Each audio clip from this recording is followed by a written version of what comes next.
एक बार की बात है, रामगढ़ नाम के गांव में राधा नाम की एक विधवा महिला अपने बेटे सोहन के साथ रहती थी। राधा के पति की बीमारी के कारण बहुत साल पहले मृत्यु हो गई थी। राधा आसपास के जंगलों में जाकर लकड़ियां बीनती और फिर उन्हें शहर जाकर बेच देती थी। उन पैसों से राधा अपने और सोहन के लिए घर का राशन लेकर आती थी, जिससे उसका घर चलता था। दोनों खुशी खुशी अपना जीवन व्यतीत कर रहे थे। देखते ही देखते सोहन अब 8 साल का हो गया था। वो अब घर का ध्यान रखने लगा था। राधा उसे घर पर ही छोड़कर लकड़ियां बेचने शहर अकेली ही जाती थी।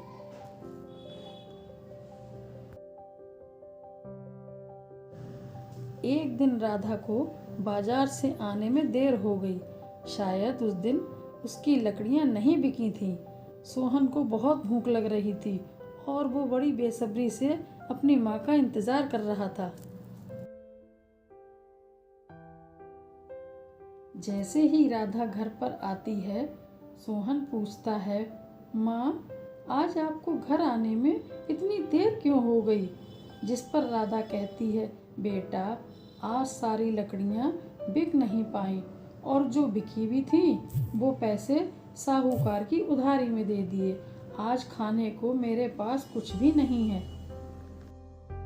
इतना कहकर सोहन की माँ रोने लगी। सोहन बहुत ही समझदार लड़का था। उसने कहा, माँ, कोई बात नहीं, तुम रो नहीं, हम कल खाना खा लेंगे। देखना माँ, एक दिन मैं बहुत बड़ा आदमी बनूंगा और ढेर सारे पैसे कमाऊंगा। इसके बाद वो दोनों भूखे ही सो गए। अगली सुबह दोनों सोकर उठे तो देखा बाहर बहुत ही जोरों से बारिश हो रही है। बारिश इतनी तेज थी कि रुकने का नाम ही नहीं ले रही थी। राधा ने कहा, अब मैं लकड़ियाँ चुनने कैसे जाऊंगी? अब तो सूखी लकड़ियाँ भी नहीं मिलेंगी। सोहन बोला, माँ, तुम परेशान मत हो, हम जंगल के दूसरे छोर तक लकड़ियाँ चुनने जाएंगे। लेकिन पूरे दिन बारिश रुकने का नाम ही नहीं ले रही थी।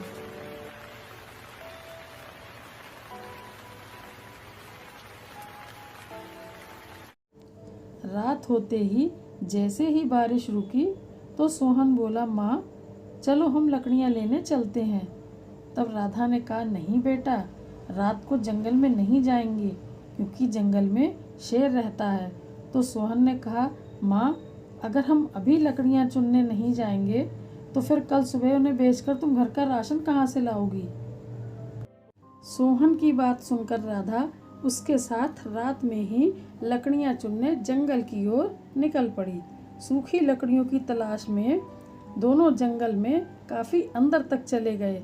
राधा लकड़ियाँ चुनने में लगी थी, तभी उसने पीछे मुड़कर देखा तो उसे सोहन कहीं नजर नहीं आ रहा था। ये देखकर वह बहुत ही घबरा गई। थोड़ी ही देर बाद सोहन सामने से आता हुआ दिखाई देता है तो राधा कहती है, बेटा, तुम कहाँ चले गए थे? माँ, मैं जंगल के दूसरी तरफ चला गया था। वहाँ मुझे एक बूढ़ा शेर मिला। उसके चोट भी लगी हुई है। उसकी चोट को ठीक करने के लिए मैं जंगल में जड़ी बूटी की तलाश में चला गया था। सोहन के पीछे एक बड़े से शेर को खड़ा देखकर राधा बहुत ही डर गई। राधा ने कहा, सोहन, इधर आ, नहीं तो ये शेर तुझे खा जाएगा। सोहन ने कहा, तुम डरो नहीं माँ, शेर हमारा दोस्त बन गया है, ये हमें नुकसान नहीं पहुंचाएगा। शेर ने उन दोनों से कहा, मेरी जान बचाने के लिए आपका बहुत ही शुक्रिया। आप लोगों को उपहार में क्या चाहिए? सोहन कहता है, हमें कुछ नहीं चाहिए। तो शेर कहता है, कुछ ना कुछ उपहार तो तुम्हें मांगना ही पड़ेगा। तब सोहन कहता है कि तुम वादा करो, आज के बाद किसी भी मनुष्य और जीव पर हमला नहीं करोगे। शेर ने हंसते हुए जवाब दिया, हा हा हा हा, ठीक है, मैं आज से शाकाहारी जीवन ही जीऊँगा। फिर शेर कहता है, लो, मैं तुम्हें ये जादुई चूल्हा देता हूँ। इस चूल्हे पर तुम जो भी खाना बनाओगे वह कभी ख़त्म नहीं होगा और ना ही तुम्हें भूखा रहना पड़ेगा। लेकिन ये चूल्हा सिर्फ तुम दोनों की ही बात मानेगा। ये बात सुनकर माँ और बेटे दोनों बहुत ही खुश हो जाते हैं। वे दोनों रोज रोज नए नए पकवान बनाकर खाने लगे। राधा ने जंगल से लकड़ियां चुनने का काम भी छोड़ दिया था। धीरे धीरे समय बीतता गया। सोहन भी अब बड़ा हो गया था और राधा भी बूढ़ी हो गई थी। सोहन ने अभी तक कोई भी काम नहीं सोचा था, बस वे जादुई चूल्हे के भरोसे ही अपना जीवन जी रहे थे। एक दिन राधा कहती है, बेटा ऐसे कब तक चलेगा? अब तू बड़ा हो गया है, कोई काम क्यों नहीं करता?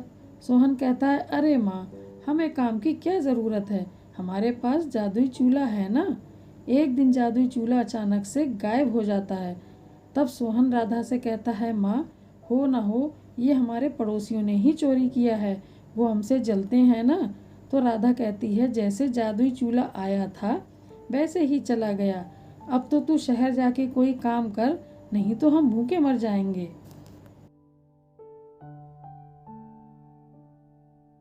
सोहन माँ की बात मानकर शहर चला जाता है और वहाँ जाकर मन लगाकर खूब काम करता है और कुछ ही समय बाद सोहन बहुत बड़ा आदमी बन जाता है।